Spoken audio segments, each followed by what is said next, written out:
이제 61페이지에서 3번 보증금의 우선 변제권 이렇게 되어 있죠. 전 시간에 했던 게 우리 대항력이었어요. 대항력. 두 가지 의미가 뭐라고요? 대항력. 첫 번째가 새로운 주인이 나가 안 나가도 되는 거. 그리고 두 번째는 그 새로운 주인에게 보증금을 달라고 그럴 수 있는 거. 요건은요? 대항 요건 두 가지. 주택인도 플러스 주민등록, 전입신고 같은 거고, 집에 살고 있는 거, 그리고 전입신고. 그럼 언제? 다음날에. 다음날 0시. 이렇게요. 요 두 가지를 뭐라고 부른다고요? 대항 요건. 대항 요건. 그리고 취득 요건이자 존속 요건이고, 두 가지 모두 갖춰야 취득하고, 두 가지 모두 유지를 해야 존속하니까 이건 대항력. 언제 문제가 된다? 집주인 바뀌면 문제가 된다. 매매로 바뀌든 경매로 바뀌든 공매로 바뀌든 아니면 매매계약 해제가 돼서 바뀌든 집주인만 바뀌면 문제가 되는 게 대항력이고, 특히 경매, 공매 시에는 뭐가 중요하다? 순위가 중요하다 그랬어요. 내 위에 저당권이 있으면 낙찰자에게 대항력을 주장할 수가 없다고요. 그것도 경매, 공매에서만. 지금 할 거는 우선매제권이죠. 우선매제권은 언제 문제가 되는 거냐면 얘는 경매, 공매 시에만 문제가 돼요. 매매로 집주인 바뀌면 전혀 문제가 안 돼요. 그러니까 우선매제권은 경매 절차에 참여해서 달라고 하는 거예요. 경매 절차에서. 아니면 공매 절차에서. 그러니까 매매로 집주인 바뀌면 전혀 문제가 되는 게 아니에요. 경매, 공매 시에만. 요건이 있는데 주택인도 플러스 주민등록 뭐죠? 대항 요건. 일단 대항 요건을 갖추고 있어야 돼요. 이 두 가지를. 그런 상태에서 계약서에 확정일자를 받는 거죠. 확정일자는 계약서에 도장 받는 거예요. 그거. 계약서 들고 가서. 그러면 우선변제권이 생겨요. 언제 생기는데요? 언제? 그 날짜에. 도장 받은 날짜에 생겨요. 대항력이 있었으면. 오해하시면 안 돼요. 대항력이 없었으면 대항력 발생과 동시에 생기는데 대항력이 있었으면 그 날짜에 생겨요. 그냥. 예를 들어서 전입신고를 언제 했냐면요. 12월 26일 했대요. 그리고 확정일자 언제 받았냐면요. 12월 28일 이렇게 했대요. 대항력 언제 생기죠? 대항력 언제 생기는데요? 27일 0시. 다음날 0시니까 27일 0시에. 그러면 우선매제권은 언제 생기는데요? 18일 생긴다고요. 이미 대항력이 발생이 있잖아요. 그러면 도장받은 날에 생긴다고요. 28일에. 또 반대로 확정일자를 미리 받았어요. 확정일자를. 그러니까 확정일자를 요 날짜에 한 거예요. 그리고 전입신고를 나중에 한 거예요. 반대로 이렇게 바꿔보면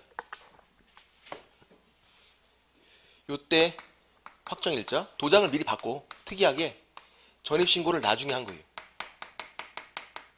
대항력 언제 생기죠? 대항력. 전입신고 주민등록 같은 거니까 하면 다음날 0시에 29일 0시에 대항력이 생겨요. 그러면 우선매제권은요? 26일 받았으니까 26일에 생긴다가 아니라 어떻게? 대항력 발생과 동시에 같이 생기라고요. 29일 0시에 대항력도 생기고 우선매제권도 같이 생기고 그렇게. 통상적으로는 같은 날짜에 다 해요. 그러니까 전입신고하면서 확정일자도 같은 날짜에 28일에 다 같이 한 거예요. 이렇게. 이렇게.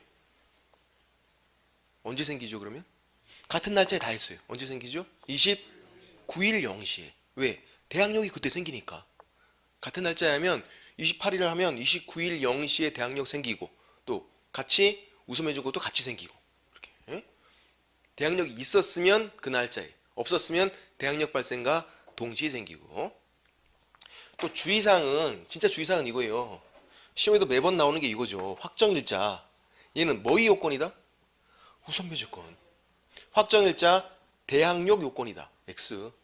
대항력이랑은 전혀 상관이 없잖아요. 확정일자는 우선매제권 요건이에요. 우선매제권.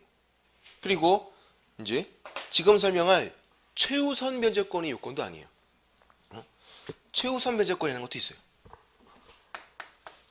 최우선 면제권. 뭐냐면 경매 절차에 참여해서 달라고 하는 건 마찬가지인데 최우선이니까 가장 먼저 땡겨주는 거예요. 얘는 보증금이 소액인 거, 소액 임차인들. 보증금이 너무 많으면 안 돼요. 소액 임차인, 서울에서 9,500만 원 이하, 소액 임차인. 그럴 때는 경매 절차에서 자기 보증금을 가장 먼저, 후순위여도 먼저 땡겨주는 거예요.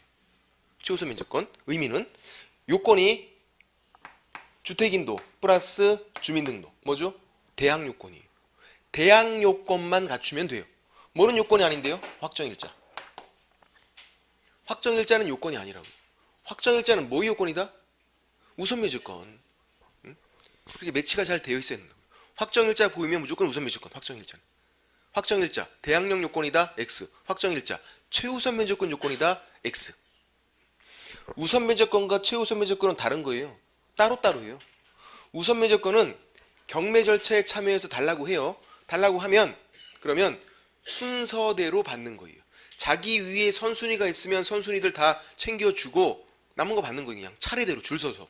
우선 면제권은 순서대로. 근데 최우선 면제권은요. 얘는 후순위여도 가장 먼저 앞서서 받는 거예요. 그냥 세치기에서. 얘는 좋은 거죠. 얘가 최우선 면제권이. 근데 확정일자는 뭐의 요건이다? 우선 면제권이 요건이다. 이런 경우도 있죠.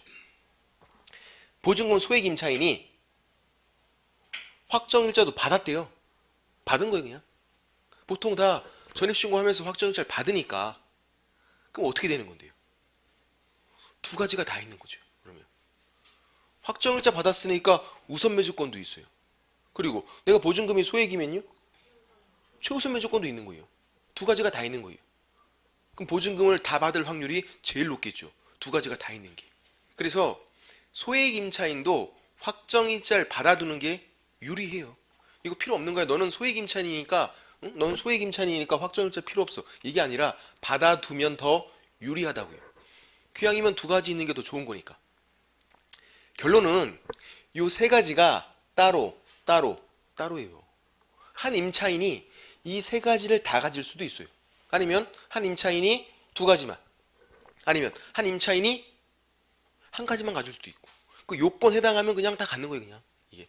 그래서 혼돈하시면 안 된다고요. 대항력 따로 있는 거고 우선 매주권 따로 있는 거고 최우선 매주권도 따로 있는 거고 따로예요. 가장 중요한 건 뭐다? 대항력이다. 대항력. 그런 거고. 책을 볼게요. 61페이지에서 방가로 일반 우선 매주권에서 그림 밑에 동그라미 1번 우선 매주권이란 경매나 공매시 주로 경매겠죠.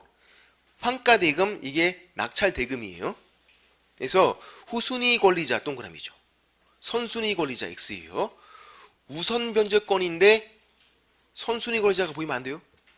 후순위 권리자 그리고 일반 채권자, 기타 채권자, 일반 채권자예요. 보다 먼저 받는 거예요. 이게 뭐냐면 그냥 차례대로 줄 서서 받아라 그거예요. 너보다 선순위보다 네가 먼저 받을 수는 없어 그런 거예요. 후순위 권리자, 일반 채권자보다는 그냥 먼저 받지만 선순위보다는 늦게 받는 거예요. 그래서 선순위 권리자 X예요. 됐고. 그리고 매매 시에는 문제가 되지 않는다고요. 전혀. 경매, 공매 시에만 문제가 되는 거고. 주의 보시면 확정일자란 동사무소, 주민센터 가서 계약서에 도장 하나 받는 것이다.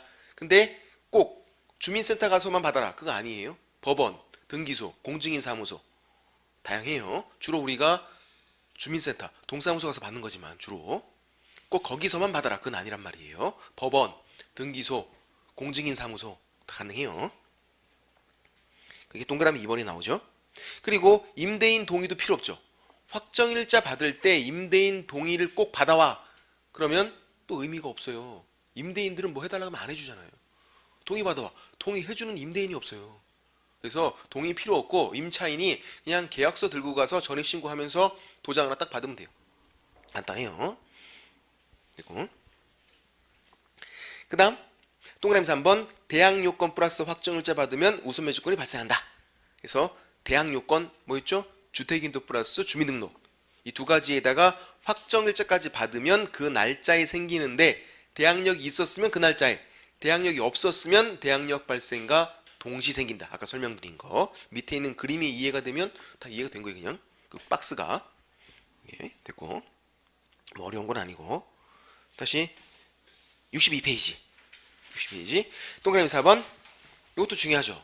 경매 시에 우선 변제를 청구할 수 있는 것이지, 경매 절차에서 본인이 우선 변제권이 있으니까 나 확정일자 받았으니까 바로 이 집을 경매로 넘길 거야 하는 게 경매 신청권이에요. 그건 없어요.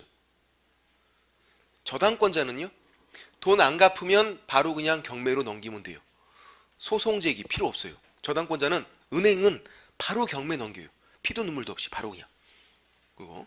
근데 임차인은요, 임대차가 끝났는데 임대인이 보증금을 안 줘요. 바로 경매 넘기겠대요. 안 되는 거예요. 경매 신청권이 없다고요. 임차인이 자기가 살고 있는 그 집을 경매로 넘길 수 있는 방법은 딱 한 가지밖에 없어요. 뭐냐면 소송 제기해서 승소해야 돼요. 임대인을 상대로 보증금 반환 청구 소송을 제기해야 돼요. 그래서 승소하면 그 판결문으로 경매 넘겨야 돼요. 그리고 우리가 그걸 강제 경매 이렇게 불러요. 그거밖에 안 돼요. 바로 경매 넘기는 거, 그건 임의 경매. 그건 안 돼요. 그래서 임의 경매를 신청하는 경매 신청권도 없는 거예요. 무조건 소송 제기, 승소 후 그 판결문으로 하는 강제 경매만 가능해요. 예. 왜 그럴까요? 왜 그래야죠? 왜 임차인에게 바로 경매 신청권을 안 주는 거죠? 이 주임법이 임차인을 위한 건데, 임차인을 위해서는 보증금 안 주면 바로 경매 넘기는 게 가장 갑이잖아요. 그건 안 된다고요. 근데 그건 왜? 경매 물건 넘쳐나요. 그러면 조금만 안 줘도, 몇 달 안 줘도 바로 경매 넘겨버리지. 그러면 너무 세입자 입장만 생각하시면 안 된다고요. 임대인들, 이 법을 만든 사람들은 사실 집이 다 있는 사람들이에요. 그래서 임대인 쪽도 고려해줘야지. 임차인들이 법을 만들진 않았단 말이에요. 주로 임대인들이 만들었지. 그래서 임대인 입장에서는 바로 집이 경매 넘어가면 황당하죠. 그래서 소송 제기 후 승소한 다음에 경매를 넘겨라, 그런 거예요. 이제 질문 드려볼게요. 이런 경우도 있어요. 그러니까 임대인이 보증금을 안 줘요. 또 안 주니까 임차인이 뭐 했냐면 법원 가서 임차권 등기 명령을 신청해요. 임차권 등기 명령, 그런 게 있어요. 임차권 등기 명령을 신청하면 임차권 등기가 딱 돼요. 그래서 임차권 등기가 되어 있어요. 임차인이 법원 가서 신청해서. 그래서 임차권 등기가 있으니까 바로 경매를 넘기겠다. 가능한가요? 임차권 등기 명령을 신청해서 임차권 등기가 된 거예요. 지금 등기가 있어요. 그걸로 바로 경매를 넘기겠대요. 돼요? 안 된다고요. 방법은 한 가지라니까요. 무조건 소송 제기해서 승소한 다음에 강제 경매. 그거 아니면 안 돼요. 임차권 등기가 있어도 바로 경매 신청은 안 되는 거예요. 임차권은 힘이 약한 것, 채권이라서 그래. 채권. 저당권은 물권, 힘이 센 거, 바로 경매 넘길 수 있는데, 그렇게 보시면 되고. 그래서 경매 신청권은 없구나, 그렇게 보시면 되고. 그리고 또 우선 면제권, 또 최우선 면제권, 배당 요구 채권이에요. 이게 무슨 말이냐면 달라고 해야 돼요. 달라고. 자, 이제 임차인 본인이 바로 경매 신청할 수 없어요. 경매 신청권 없어요. 근데 이제 경매가 진행 중이에요. 경매가 진행 중이면 그 경매 절차에 참여해서 달라고 하는 거예요. 달라고 하는 거. 그건 있다고요. 근데 달라고 해야 줘요. 가만히 있으면 안 줘요. 알아서 챙겨주고 이렇지 않다고요. 아까 아까 했던 거, 이거 임차인 가장 먼저 들어왔고, 요거 대항 요건 확정 일자, 그리고 후순위로 저당권 설정됐고, 세 번째 임차인 또 들어왔고, 1번 3번 다른 사람이죠. 다른 사람이고 대항 요건 확정 일자. 보통 다 이렇게 하니까. 자, 이제 아까 3번 임차인 대항 요건 갖췄어도 대항력이 없었어요. 자기 위에 저당권이 있으니까. 경매, 공매 시에는 낙찰자에게 대항력 주장이 안 된다고요. 근데 확정일자 받으면 우선 변제권이 있다고요. 우선 변제권이. 대항 요건도 갖췄고 확정일자 받았으니까 우선 변제권이 있어요. 경매 절차에 참여해서 달라고 하면 준다고요. 근데 다 주는 게 아니라 위에서 땡겨가니까 남은 찌끄레기 받는 거라고요. 얘는. 근데 이제 이 3번 임차인이 경매가 진행 중인데 멍 때렸어요. 아무것도 안 했어요. 그냥 멍. 어떻게 되죠? 10원 한 장 안 줘요. 그러면 얘한테 달라고 해야 준다고요. 우선 변제권. 아니면 얘가 소액 임차인이어서 최우선 변제권. 얘네들은 달라고 해줘요. 멍 때렸대요? 안 주는 거예요, 그러면. 그럼 보증금 전액을 원래 주인에게 받는 거예요. 다 떼이는 거죠. 근데 얘가 신경 써서 달라고 하면, 배당 요구하면 조금 줄 거 아니에요. 그럼 남은 잔액을 받으면 되고, 달라고 하면 조금 떼이고, 멍 때리면 다 떼이고, 그런 거죠. 3번 임차인은 신경 써서 달라고 해야 한다고요. 얘는 유리한 임차인. 아까 대항력권도, 그러니까 대항력도 있고 우선 매제권도 있고 두 가지가 다 있잖아요. 그래서 대항력과 우선 매제권을 겸유하고 있는 임차인, 두 가지를 다 갖고 있는 임차인, 유리한 임차인, 선순위 임차인. 얘가 1번 임차인이 경매에서 멍 때렸대요. 그럼 어떻게 되는 건데요? 1번 임차인 멍. 아무런 문제가 발생하지 않아요. 대항력이 있잖아요. 멍 때려도 경매 끝나고 낙찰자에게 다 달라고 그러면 돼요. 1번 임차인 좋잖아요. 또 신경 써서 달라고 해도 다 받을 확률도 높고, 다 못 받고 잔액 남아있으면 잔액에 대해서 낙찰자에게 또 달라고 그러면 되고. 1번 임차인은 멍 때려도 전혀 문제가 안 생긴다고요. 순위가 후순위인 이런 3번 임차인, 이런 임차인들이 신경 써서 배당 요구를 해야 돼요. 달라고 안 하면은 안 주니까. 그래서 우선 변제권 그리고 최우선 변제권, 이 두 가지는 배당 요구 채권이에요. 달라고 해야만 준다고요. 근데 아까 임차권 등기가 되어 있대요. 임차권 등기. 임차권 등기가 되어 있으면 그걸로 바로 경매 신청할 수는 없어요. 임차인이니까. 그건 안 되는데 챙겨는 줘요. 경매 절차에서 멍 때려도 돈은 줘요. 배당 요구 채권이 아니에요. 등기가 있으니까 등기부를 보고선 줄 수 있잖아요. 근데 얘네들은 우선 매제권, 최우선 매제권은 등기부에 안 나오잖아요. 등기부에 안 나오거든요. 그러니까 본인들이 달라고 해야 돼요. 임차권 등기가 있으면 멍 때려도 돈은 주는데, 정리해보면 우선 매제권, 최우선 매제권, 그리고 임차권 등기 격려한 그 임차인, 세 가지 공통점은 경매 신청권이 없어요. 바로 경매 신청할 수는 없어요. 근데 차이점은요, 우선 매제권, 최우선 매제권은 배당 요구 채권, 달라고 해야 준다고요. 근데 임차권 등기가 있으면 멍 때려도 준다고요. 배당 요구 채권이 아니니까. 그런 것들. 또 최근 판례에서 이런 것도 있었어요. 원래부터 마찬가지지만 지금 나오는 판례들은 다 옛날 판례들을 다 한 번씩 다시 되풀이하는 거예요. 그냥 되풀이. 거의 웬만한 판례들 다 나왔어요. 이제 이런 판례였어요. 임차인이 보증금 반환 청구 소송 제기했어요. 승소. 이겼어요. 그래서 그걸로 강제 경매를 신청했어요. 그래서 소송 승소 후 경매를 신청한 임차인이에요. 그 임차인 또 달라고 해야 돈을 줘요? 아니면 멍 때려도 줘요? 그게 문제네. 경매를 신청한 임차인 달라고 해야 돼요 또? 아니면 멍 때려도 주는 거예요? 당연히 멍 때려도 주죠. 그거는 경매를 신청한 자체가 돈 달라고 한 거잖아요. 지금 경매도 내가 신청하고 또 달라 그러고 이럴 필요까지는 없다는 거예요. 경매를 신청한 그 임차인은 경매 신청한 그 자체가 돈 달라고 한 거잖아요. 그러니까 별도로 또 달라고 할 필요는 없는 거예요. 그렇게 보시면 되고, 그런 것들. 자, 이제 방가로 2번 확정일자에서 문제가 되는 거. 62페이지에서 동그라미 1번. 임대차 계약서에 아파트 명칭과 동호수 기재를 누락했대요. 여기서 아파트에 동그라미를 칠하면 곤란해요. 임대차 계약서에 동그라미를 칠해놔야 돼요. 임대차 계약서에 아파트 명칭과 동호수 기재를 누락하였더라도 확정일자 요건을 갖춘 것이다. 무슨 말? 우선 매제권이 있다. 확정일자 요건을 갖췄으니까 우선 매제권이 있다. 그런 거고, 키워드가 임대차 계약서예요. 아파트, 공동주택에서 동호수 기재 누락 이렇게 되면 대항력 없는 거잖아요. 아까 공동주택은 동호수까지 정확하게. 근데 얘는 그렇게 안 했대요. 지금 아파트 명칭도 누락됐고 동호수 기재도 누락됐고, 그런데도 괜찮대요. 그런데도 왜?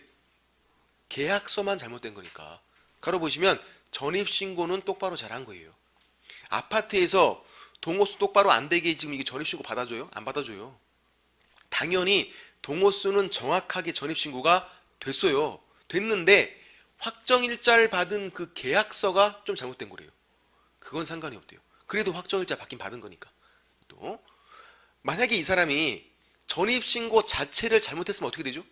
싹도 없는 거예요. 그냥 만약에 전입신고가 잘못됐으면 이것도 없는 거고 없는 거고 그냥 다 없는 거예요, 싹 다. 근데 전입신고는 잘 됐대요. 그리고 도장도 받았대요. 다만 도장을 받은 그 계약서 조금 잘못된 거. 이 정도까지는 봐주겠다. 그래서 키워드가 임대차 계약서가 좀 잘못된 거구나. 그런 거예요. 오해하시면 안 되는 거죠. 아까 대항력 같은 그런 판례랑. 이건 우선매주권 관련 판례니까.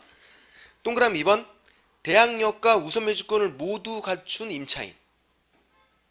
누굴까요?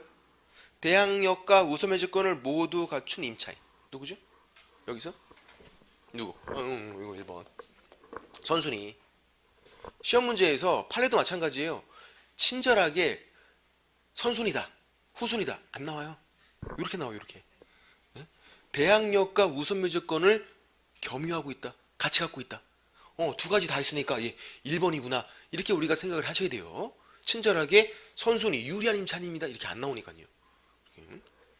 1번 임차인. 얘가 어떻게 했냐면 1차 경매에서 달라고 했어요. 처음 경매 절차에 참여해서 달라고 한 거예요. 1번 임차인은 그냥 멍 때려도 되는데 달라고 했어요. 좀 옛날 판례거든요. 옛날 사람들은 몰라서 무조건 경매 진행되면 무조건 막 달라 그래요. 그냥 불안하니까. 막 달라고 해요. 그래서 얘도 달라고 했어요. 달라고. 다 받고 나갔으면 좋은데 왕창 받고 잔액이 조금 남아있었어요. 소액 임차인들이 많아갖고 잔액이 한 100만 원 남았어요. 그러니까 그럼 이제 잔액 어떻게 하는 건데요? 100만 원 남은 그 잔액은 1번 임차인은 낙찰자에게 달라 그러면 된다고요. 얘는 대항력이 있으니까 경매 끝나고 낙찰자가 안 나가도 되고 그 낙찰자에게 남아있는 잔액 야 너 100만 원 내놔 가능하다고요. 안 주면 안 나가면 되고. 그래서 달라고 하고 있고 안 나가고 있는 그런 찰나에 경매가 또 들어갔어요. 2차 경매. 되게 재수 없는 사람이죠. 자기가 살고 있는 집이 경매가 2번 들어갔어요. 두 번째 낙찰자도 또 빚을 못 갚은 거예요. 또 경매가 또 들어갔어요. 그래서 2차 경매에서 얘가 두 번째 경매에서 우선매주권 행사를 또 한 거예요. 잔액 나 100만 원 남았으니까 100만 원 또 주세요. 2차 경매에서. 그랬더니 판례가 그건 안 된대요. 판례가 우선매주권은 한 번밖에 행사가 안 된대요. 너 1차 경매에서 한 번 행사했으니까 두 번째 경매에서는 그걸 행사할 수가 없어. 이렇게. 안 된대요. 아껴 쓰자 우선매주권. 적어놓으세요. 우선매주권은 한 번밖에 행사가 안 돼요. 딱 한 번만. 아껴 쓰셔야 돼요. 그러면 1번 임차인은 가만히 있어도 되는데 괜히 푼수같이 달라고 해갖고 배당 요구해서 지금 일이 꼬인 건가요? 그거 아니에요. 불리한 거 아니에요. 어떤 분들은 이 판례를 보고서 1번 임차인 되게 불쌍하다. 전혀 불쌍하지 않아요. 2차 경매에서 우선 변제권만 또 행사가 안 되는 거예요. 그럼 어떻게 하면 되는데요? 그냥 가만히 있으면 돼요. 그냥 경매 끝나고 두 번째 낙찰자에게 달라고 그러면 돼요. 대항력은 계속 있어요. 1번 임차인은 자기 보증금을 다 받아야만 대항력이 없어져요. 잔액 100만 원 남아있잖아요. 그러면 그 받을 때까지는 계속 대항력이 있어요. 다만 2차 경매에서 우선 변제권 행사 그것만 안 되는 거지 대항력은 계속 있다고요. 다른 거잖아요. 따로따로잖아요. 요건 없는데 이건 있대. 더 좋은 거 이게 대항력이. 그래서 경매가 100번 진행되면 100번째 낙찰자에게 달라고 그러면 돼요. 뭐가 불리해요? 유리하지. 떼이는 게 아닌데. 이것도 오해하시면 안 된다고요. 아껴 쓰자 우선 변제권. 근데 얘는 그거 안 되는 거죠. 3번 임차인은 달라고 해서 못 받으면 잔액은 그냥 떼이는 거라고요. 3번 임차인은. 대항력이 없으니까. 그래서 경매, 공매 시에는 순위가 중요하구나. 그렇게 보시면 되고. 네, 꼭 계속 동그라미 2번 읽어볼게요. 옆에 제2차 경매에서 잔액에 대해서 우선매주권 행사할 수가 없다. 잔액에 대해서는 한번 행사했으니까. 근데 그래도 대항력이 있는 임차인이므로 매수인, 낙찰자 두 번째 경매 그 낙찰자에게 대항력 주장할 수 있다고요. 그래서 안 주면 안 나가면 되고 잔액을. 불리하지 않다. 그런 거죠. 3번도 한번 볼게요. 3번도. 또 이런 경우에요. 3번도. 이게 주임법이 경매랑 연결되면서 내용이 조금 어려운 거죠. 이게. 그러니까 중개실무에는 한 문제가 나오는데 저 힘드시면 그냥 제끼셔도 사실 상관없다고요. 한 문제니까 딸랑. 내용은 이렇게 많은데 한 문제. 근데 나중에 중요한 법이니까 이게 설명드리는 거예요. 이렇게 된 경우에요. 임차인 또 가장 먼저 들어왔어요. 대항력권 확정일자. 그리고 후순위로 저당권 설정됐어요. 저당권. 그리고 얘가 이제 이사를 갈 때가 돼서 집주인 쫄랐어요. 야, 나 등기해줘, 등기해줘. 막 쫄라서 전세권 설정 등기했어요. 이럴 수도 있나요? 임차권, 전세권 다른 거거든요. 근데 그럴 수도 있어요. 임대차 보증금으로다가 전세권 설정 등기한 거예요. 보증금 있잖아요. 그걸로 전세권 설정 등기를 한 거예요. 그리고 이사를 갔어요. 이사를 어떻게 됐을까요? 이사 가면 그냥 없어져요. 이거 다 존속 요건이니까. 임차권, 전세권은 다른 거예요.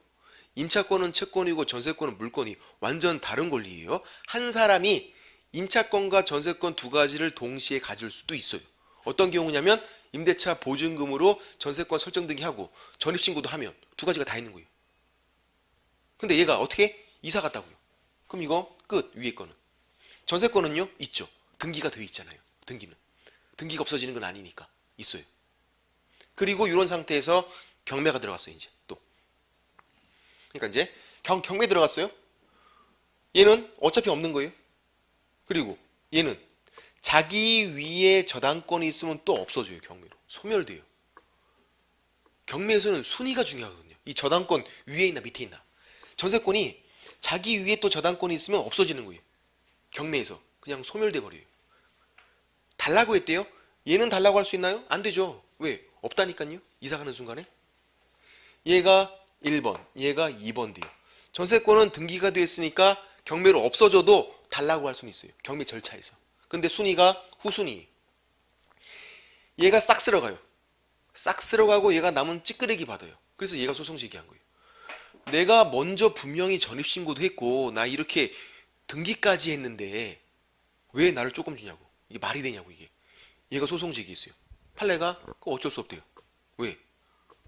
임차권, 전세권 완전 다른 권리고 이 전세권으로 임차권을 어떻게 보호를 해봐야지. 이렇게는 안 된대요.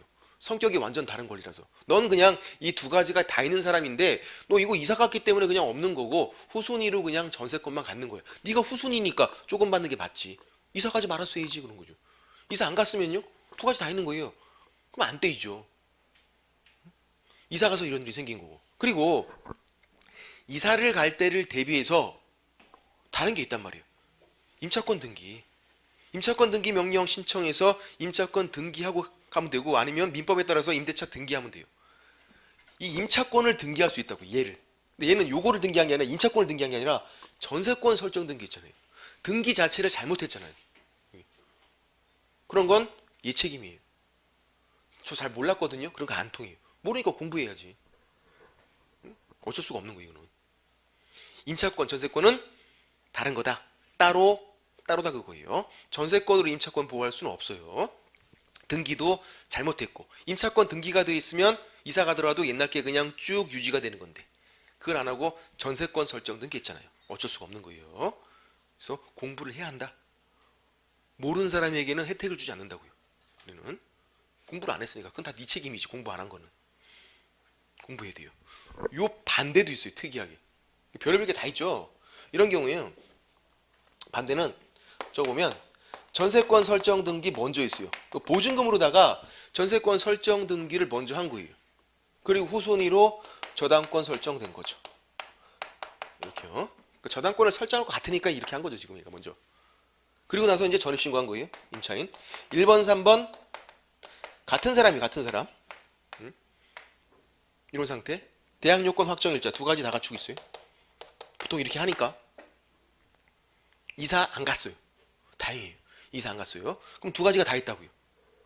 임차권도 있고 전세권도 있고 한 사람이 임차권, 전세권 두 가지를 다 가질 수 있다고요. 이런 상태에서 이사도 안 간 이런 상태에서 경매가 들어갔어요. 경매가. 그러면 한 사람이 임차권, 전세권 두 가지를 다 갖고 있어도 따로따로라고요. 결론은 그거예요. 임차권 따로, 전세권 따로. 판례는 무조건. 한 사람이라도 따로따로예요. 그럼 이제 같은 사람이지만 임차권만 요것만 볼게요. 이건 무시하고 따로따로니까 얘만 봤어요. 임차인 요것만. 대항요건을 갖췄대요. 대항력 있나요? 임차인은 순위가 중요한데 위에 저당권이 있네? 대항력 없다. 똑같잖아요. 얘랑 구조가. 자기 위에 저당권이 있으니까 대항력 없잖아요. 얘도 자기 위에 저당권이 있으니까 대항력이 없다고요. 근데 확정일자를 받았으니까 뭐는 있다? 우선 변제권은 있다. 구조가 똑같으니까 이랑 3번 임차인. 그래서 경매 절차에 참여해서 달라고 할 수 있다고요. 이제 얘가 경매 절차에서 달라고 했어요. 돈 내놔. 요거 확정일자 받은 우선 변제권에 기해서 달라고 한 거예요. 문제는 이거예요. 그러면 달라고 했는데 같은 사람이니까 전세권 요거 달라고 한 거예요, 안 한 거예요? 이게 문제였다고 판례에서. 한 사람이 임차권, 전세권 두 가지를 다 갖고 있어요. 근데 얘는 임차권, 확정일자, 임차권에 기해서 배당 요구 달라고 한 거예요. 그럼 전세권은 달라고 한 거예요, 안 한 거예요? 간단하죠. 달라고 안 한 거잖아요. 달라고 안 한 거예요. 같은 사람이라도 어떻게? 따로.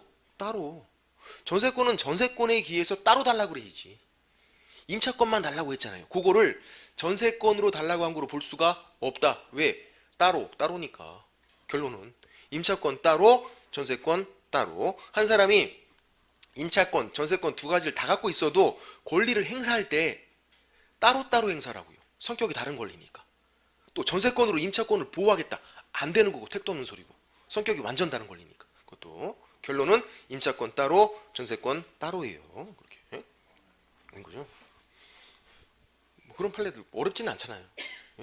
나중에 되면 이 판례가 좀 더 어려울 수 있어요. 지금 이 정도까지만. 전세권 따로, 임차권 따로. 그 정도까지 됐고, 거기에 동그라미 3번이었고, 방가로 62페이지 방가로 2번에 동그라미 3번 옆에다가 전세권 따로, 임차권 따로. 요거 적어놓으면 되고, 요것만 기억해도 되는데 이게 잘 기억이 안 나서 많이들 틀리신다고요. 그럴싸하게 막 꼬시니까 우리를. 방가로 3번 이제 박스 밑에 금융기관, 은행이죠? 은행이 우선 변제권, 은행도 우선 변제권 행사할 수가 있어요.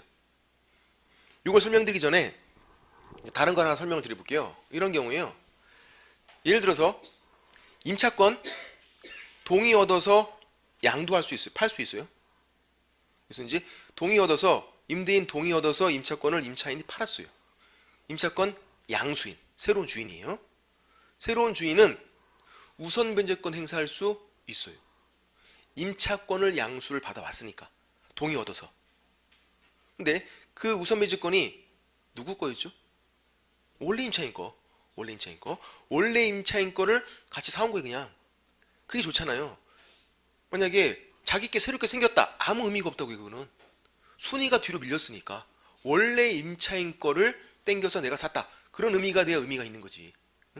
임차권을 내가 양수를 받아오면 사오면 그 원래 임차인이 갖고 있던 우선 변제권 아니면 대항력 그 옛날 게 같이 따라오는 거예요. 그게 내게 새로운 게 생기는 게 아니라 그렇게 돼요. 뭐를 사야만? 임차권. 임차권이란 그 권리를 사와야만. 근데 이런 경우였어요. 어떤 경우냐면 이제 사오긴 사왔는데 내가 사오긴 사왔는데 임차권을 사온 게 아니에요. 뭐를 사왔냐면 임대차가 끝나게 되면 보증금을 돌려받을 권리. 보증금 반환 채권. 다른 거거든요. 임차권과 보증금 반환 채권은 달라요.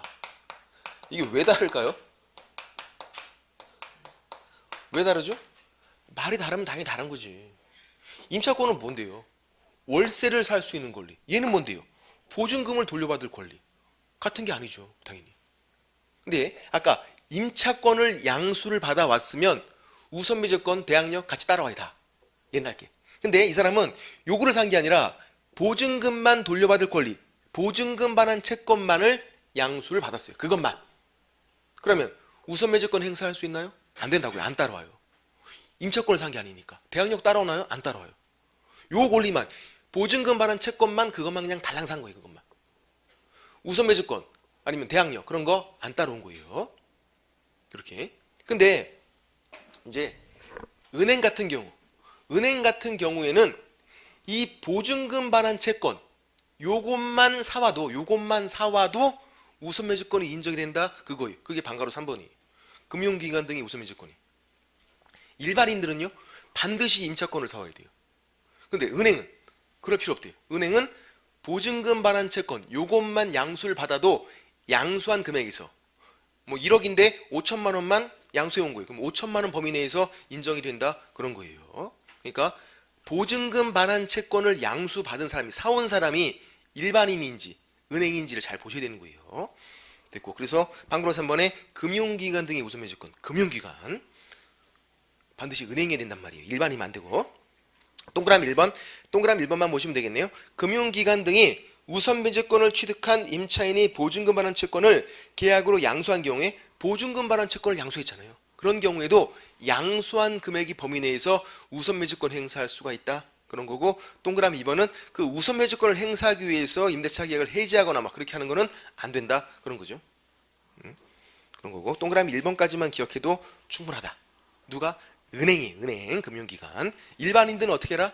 반드시 임차권을 양수를 받아라. 그런 거죠. 됐고 그 다음 4번 이제 소액 임차인이 최우선 매주권. 요거 최우선 매주권. 근데 문제가 있어요. 최우선 변제권. 이렇게 시험에 잘 안 나와요. 나올 수도 있지만 최근 들어서는 이렇게 안 나와요. 왜 그러냐면 최우선 변제권이 법률 용어가 아니에요.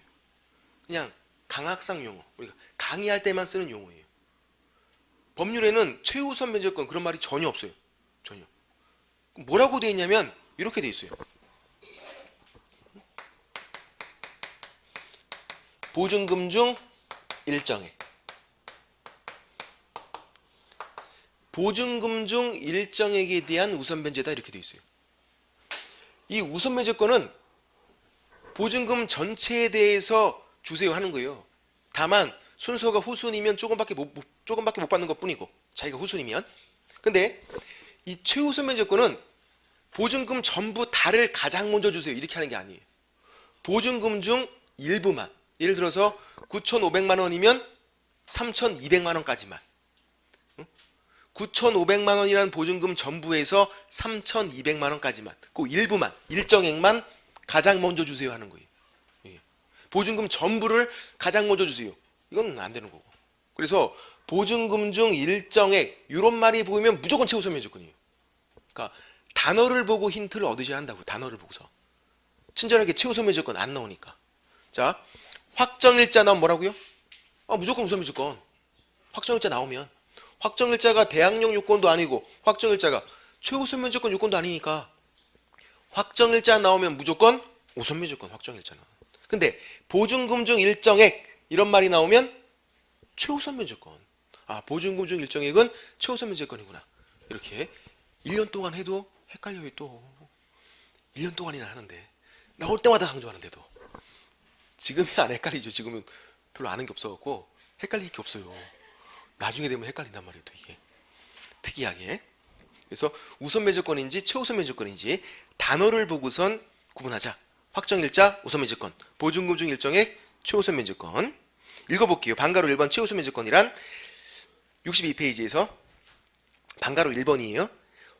그 중간 밑에 환가 절차에서 경매 절차에서 선순위 권리자보다도 가장 먼저 받는 거니까 선순위 권리자보다 우선해서 보증금 중 일정액 동그라미 별표. 보증금 중 일정액을 변제받을 수 있는 권리다. 경매 절차에서 선순위 권리자보다도 먼저 보증금 전부를 X 보증금 중 일정액을 받는 거예요. 그 권리가 최우선 매주권이에요. 그래서 보증금 중 일정액 이런 단어가 보이면 무조건 최우선 매주권이고 그리고 최우선 매주권은 소액 임차인만 갖는 거죠. 소액 임차인 범위가 정해져 있죠. 서울에서는 보증금이 9,500만 원이다. 9,500만 원 이하가 소액 임차인이에요. 9,500만 원 이하이면 3,200만 원까지는 먼저 땡겨줘요. 경매 절차에서 가장 먼저. 내 보증금이 9,500만 원이었어요. 3,200만 원은 경매에서 무조건 받는구나 생각하시면 된다고. 근데 또 이게 실제로는 엄청나게 문제가 돼요. 왜 그러냐면 이 소액 임차인을 결정하는 이 법이 주임법이 계속 바뀌어요. 지금 이 9,500만 원은요. 2014년 1월 1일 그러니까 작년 1월 1일에 시행된 거예요. 그 전까지는 이게 아니었어요. 7,500만 원이었어요. 그 전에 2010년도에는요. 그때는 6,000만 원이었어요. 계속 법이 바뀌어 오는 거예요. 지금 물가가 오르니까 보증금도 오르니까 계속 법이 바뀐다고요. 그래서 이제 이런 경우가 있는 거죠. 어떤 경우가 있냐면 실제로 가장 문제가 되는 건 이거예요. 예를 들어서 2013년 5월 달에 요 집에 저당권을 설정했어요. 서울이었어요. 우리는 서울만 잘 보시면 돼요. 서울에서. 그래. 그리고 2015년 현재예요. 현재 임대차 계약을 체결했어요. 얼마? 9천만 원에. 보증금 9천만 원에 임대차 계약을 체결했어요. 보증금이에요. 이제 그러면 얘는 지금 현재를 기준으로 하면 현재는 9,500만 원 이하면 소액 임차인이에요. 9천만 원이니까 9,500만 원 이하 소액 임차인이에요. 지금 현재를 기준으로 하면 보증금이 소액이란 말이에요. 근데 요 집에 2013년 5월 달에 선순위로 저당권을 설정한 사람이 있어요. 선순위 저당권자. 예. 요 때를 기준으로 하면 이때는 7,500만 원 이하가 이거 이하가 소액 임차인이니까 요 때는 이 사람은 소액 임차인이 아니에요. 그러면 이 저당권 설정 시를 기준으로 판단할 건지 소액 임차인을 현재 계약 체결 당시를 기준으로 판단할 건지 문제가 되는 거라고요. 어느 게 기준인지가. 실제로 이게 되게 많이 문제가 되니까 뭐가 맞을까요? 저당권 설정 시 요때를 기준으로 소액 임차인 판단하는 게 맞아요? 아니면 현재예요? 어느 게 맞을까요? 이게 아니에요. 현재가 아니에요. 저당권 설정 시 요때를 기준으로 소액 임차인 판단해야 돼요. 이 사람은 보증금이 소액이어도 소액 임차인이 아니에요.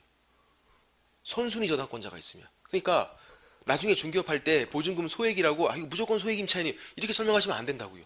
선순위 저당권자가 있으면 그 당시 법 기준으로 판단하는 거니까. 아니라고 이 사람은. 왜 그러냐면 이 사람을 생각해 보세요. 이 사람. 이 법을 만든 사람은 임대인이라니까. 임대인. 임차인이 아니라. 이 저당권자 얘는 지금 7,500만 원 이하면 먼저 주겠다 이렇게 생각을 하고 담보를 잡은 사람이에요. 요때 당시 법은 7,500만 원 이하니까 7,500만 원 이하의 임차인이 들어오면 먼저 주겠다 이렇게 생각을 하고선 담보를 잡았어요. 저당권 설정. 근데 법이 바뀌었다고 해서 이런 사람들도 다 소액 임차인으로 들어오면 얘 이익을 너무 해치니까 그렇게 하진 말자라는 거예요. 그래서 저당권 설정 시 기준으로 해서 소액 임차인을 판단해라. 원래부터도 그랬어요. 원래부터도 그렇게 했는데 문제가 되니까 판례가 나왔던 거죠. 그래서 판례에서도 저당권 설정 시 기준으로 해서 판단해라. 이렇게 돼 있어요. 현재가 아니라 실무에서는 중요하고 아주 옛날에 저당권 설정했으면 그때 당시 법 기준이에요. 되게 문제가 될 수 있죠. 이런 건. 됐고. 그 다음 단가로 2번 최우선 변제권에서 문제가 되는 거. 동그라미 1번 경매 신청 등기 전. 경매 신청 등기. 그 밑에다가 경매 개시 결정 등기. 같은 말이에요. 경매 신청 등기, 경매 개시 결정 등기. 같은 말이라고요. 무슨 말? 경매가 들어가기 전에. 경매가 들어가기 전에 대항 요건만 갖추면 돼요. 주택인도 플러스 좀 있는 거. 확정일자 요건이 아니니까. 경매가 이미 들어갔대요. 경매가 들어간 다음에 들어온 임차인들은 소액 임차인 보호를 못 받아요. 최소한 경매가 들어가기 전까지는 들어와야 돼요. 내가 선순위가 아니어도 되는데 언제까지? 경매가 들어가기 전까지는 들어와야 한다고요. 경매가 들어간 이후에 들어온 임차인들은 소액 임차인 보호를 못 받으니까. 왜? 경매가 들어갔으면 그 집이 경매가 들어갔으면 임대인이 돈이 없는 거잖아요. 돈이 없으니까 경매로 넘어갔는데 그거 알면서 왜 들어와요? 들어가지 말아야지 그러면. 그래서 경매가 들어가기 전에 대항 요건 갖춰야 되고 확정일자는 요건이 아닌데 받아두면 유리하다 그랬어요. 확정일자도. 두 가지 다 행사하는 게 유리하니까. 그 다음 동그라미 2번 보호금액은 주택가액이 2분의 1을 넘지 않는 범위 내에서만 인정이 된다. 이거죠. 예를 들어서 1억이면요. 2분의 1. 그래서 5천만 원. 이 5천만 원까지만 최우선 변제가 인정이 돼요. 임차인이 여러 명이 있으면. 그러면 다 3,200만 원씩 땡겨주면은 다른 사람들은 빵원이니까 그렇게 하지 말고 이 최우선 변제는 배당받을 금액 실제 1억이었으면 1억 곱하기 2분의 1에서 5천만 원 한도까지만 인정된다고요. 그럼 예를 들어서 임차인 A, B, C가 있어요. A, B, C. 얘 보증금 3,200만 원이에요. 서울에서 3,200. 얘 4,000이에요. 얘 5,000이에요. 3명. 이렇게요. 그러면 A, B, C에게 5천만 원 한도 내에서 최우선 면제가 인정이 되는 거예요. 얘가 3,200만 원 다 쓸어가고 그런 게 아니라고요. 5천만 원을 A, B, C에게 나눠주는 거예요. 최우선 면제로. 그러면 3,200만 원, 4천만 원, 5천만 원 얘 보증금이 다르니까 소액 임차인들 보증금이 이 보증금에 비례해서 나눠줄 건지 아니면 똑같이 5천만 원 곱하기 3분의 1, 3분의 1, 3분의 1 이렇게 줄 건지 문제가 된다고요. N빵을 할 건지 쉽게 말하면 보증금에 비례할 건지 이게 문제가 된다고요. 어떻게 주는 게 맞을까요? 이 5천만 원을 똑같이 N빵 아니면 보증금에 비례해서 뭐가 맞을까요? 답은 N빵. N분의 1이에요. 똑같이. 왜? 없는 사람들끼리 너무 싸우는 거 아니에요. 그렇게. 같이 도우면서 살아야지. 뭘 또 그걸 또 N빵 똑같이 N빵. 왜 그러냐면 이 보증금에 비례하는 게 아니라 최우선 면제를 받을 금액이 비례해요. 그러면 얘도 원래대로 하면 최우선 면제 받을 금액이 3,200이잖아요. 보증금이 3,200만 원이니까 얘도 3,200만 원이잖아요. 받을 수 있는 금액이. 이게 더 컸다고 하면 이게 만약에 5억이다 그러면 받을 수 있는 금액은 다 같이 3,200만 원이잖아요. 최우선 면제 받을 수 있는 금액이 3,200만 원이니까 1대 1대 1이에요. 그래서 N빵이에요. 보증금에 비례하는 게 아니라 최우선 면제를 받을 수 있는 그 금액이 비례하는 거니까. 그래서 결론은 그냥 없는 사람들끼리는 싸우지 말자. 그거예요. 어렵죠 이런 게. 그래서 2분의 1이고 상인법은 이게 3분의 1이었다가 2분의 1로 바뀌었어요. 그래서 2분의 1이에요. 주임법이건 상인법이건 전부 다 2분의 1 범위 내에서 인정이 되는 거고 그렇게 보시면 되고 63페이지 메뉴에 얘가 나와 있으니까 한번 보시면 되고 동그라미 3번 까지만 설명드리고 좀 하실게요. 하나의 주택에 임차인이 2명 이상이고 가정공동생활 키워드 동그라미 별표 이게 뭘까요? 가정공동생활 많이 나와요. 함께 살고 있는 거예요. 가정공동생활 함께 살고 있는 거 취사 공동으로 하면서 먹고 자고 하는 거 그러면 한 명이 임차인으로 보아서 보증금을 합산해라 이렇게 돼 있죠. 별거 아니에요. 예를 들어서 이거예요. 서울에서 임차인 2명이 있대요. A, B. 얘 보증금 5천이고 얘 보증금 5천이면은 얘도 소액 임차인, 얘도 소액 임차인이잖아요.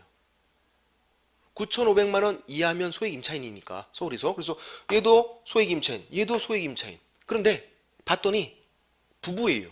함께 살고 있으면서 계약서 얘도 한번 쓰고 얘도 한번 쓰고 이렇게 한 거예요. 그러면 그때는 보증금을 더하라고요. 더하면 1억 되니까 너도 아니고 너도 아니야 이렇게 판단하라. 부부가 함께 살면서 계약서 따로 쓰면은 소액 임차인 이렇게 되면 안 되니까 그걸 막고자 합산하래요. 언제만? 가정공동생활 하는 경우 함께 사는 경우에만 보증금을 더해서 소액 임차인을 판단해라. 당연한 거죠. 이거는 안 그러면 다 소액 임차인 되게요. 안 그러면 만약에 가족 5명이면 따로따로 다 쓰면 다 소액 임차인인데 아니에요. 그렇게 보시면 되고 여기까지만 이해되시죠? 되고 동그라미 4번부터 나머지 좀 정리를 하고 끝내도록 하겠습니다. 좀만 쉬세요.